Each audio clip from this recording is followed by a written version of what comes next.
Welcome back to another video ma'am. Ngasi video is the aham wakta tamay no order to mabora mo koi tamay masay out the vida unboxing to. Pasha de na pivni. Pasha do anjalo ayo. Yeah.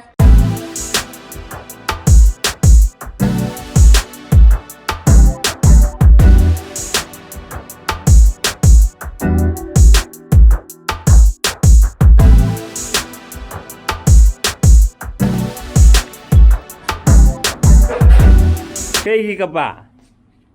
Kaigi ka pa nun na? Naksum doon lang jira. La naksum doon sa sila. Koy nung sasali ko. Namigis breakfast. Koy breakfast na sila sali eh. Abe may breakfast tea. Abe magidi ka tay. Nangidi nung sa. Nung sa di breakfast ni ko abe madi. Yahoo! Yeah. Yes, breakfast is ready.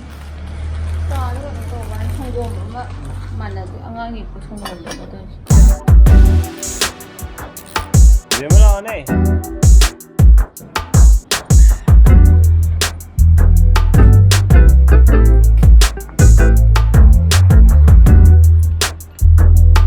Ya, tu, tu leh. Mak ui dah ni mak, mami cik mi tup yang je tu, ui bahoran.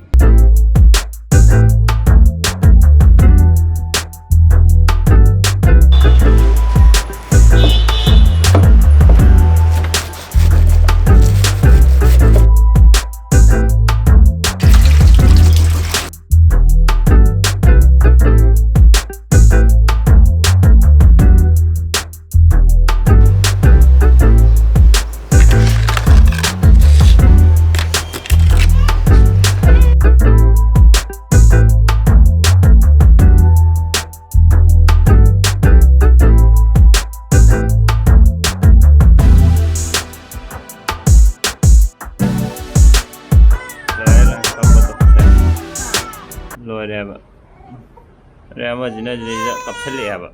Pakat kapsel ya ba? Abi pakai dorogi nang bo. Oh, nungai.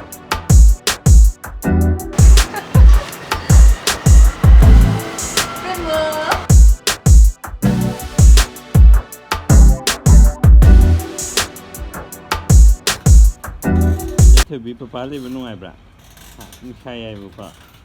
Good morning dan nung saya ibu pak. Nungai ko. Ilu soj la.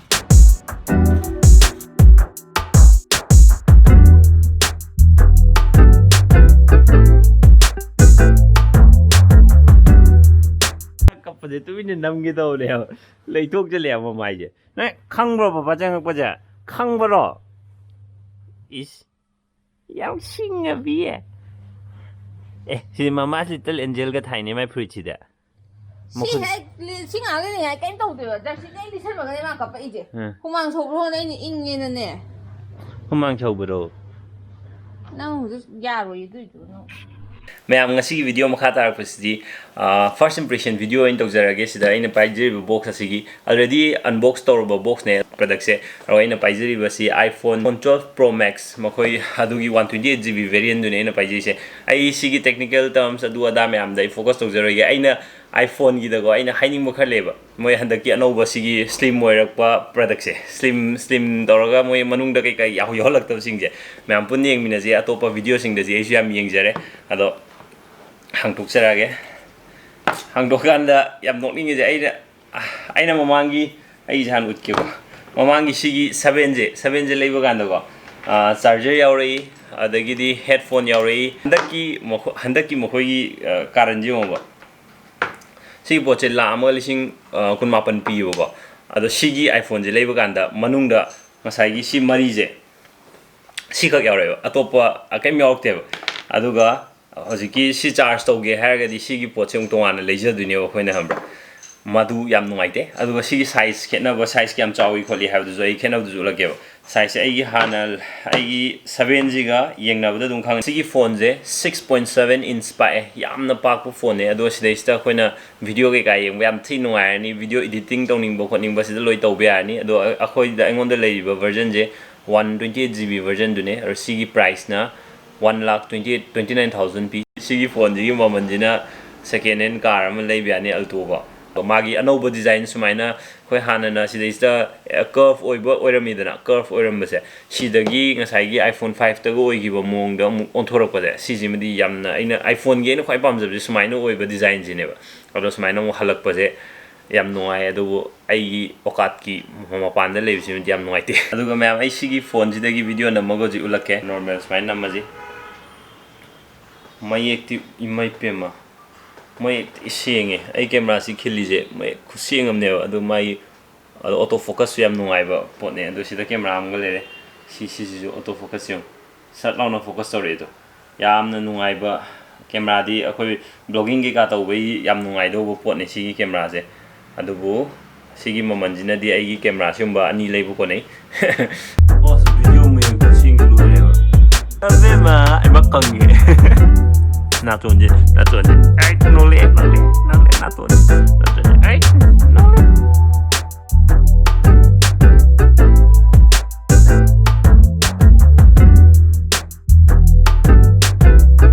hojiki mamang de namgi video me amduna full HD da namne ba 4K na teba adu aina hojiki nammi bizna 4K na mine ba pura difference dam amalai sis na me yam sengbe le 4K na bizna very nice machine ma'am si phone je no khutna pa yam yeng bodo adu dumadi ai ning ba thunge ju yam harawe si iPhone 12 Pro Max abima makhachu piyo abima yeng akre mama phiron phaja se ba ji yengi ba mama phiron phaja se khre nangi di kadai nangi di kadai no kai kuno no do ai ma cái con nó đùa ô hay cái gì có đánh đâu nó có xin mà try tàu rồi cái mà thằng mà cái chuối xong mà muốn try tàu rồi đó xin lỗi bác sĩ hết lấy bữa lỗi bác suy bao gì cái mà tâm đi họ có adum trial tàu đi ăn rồi showroom đấy đó bazaar cái đấy mới trial tàu đi ăn mà giờ cả adum lấy làm nhiều nó lỗi bác phải đánh suy cái này phải là cái tây chứ try tây xem không hàm gì không mai áo ăn rể nó lâu rồi vậy lâu rồi vẫn đang nhau ăn rể ai gió lo này chứ nó ai gió lo ai cho bữa đúng cấp liêu khi này bây giờ 자 구비도 주보는 구돈비도 주보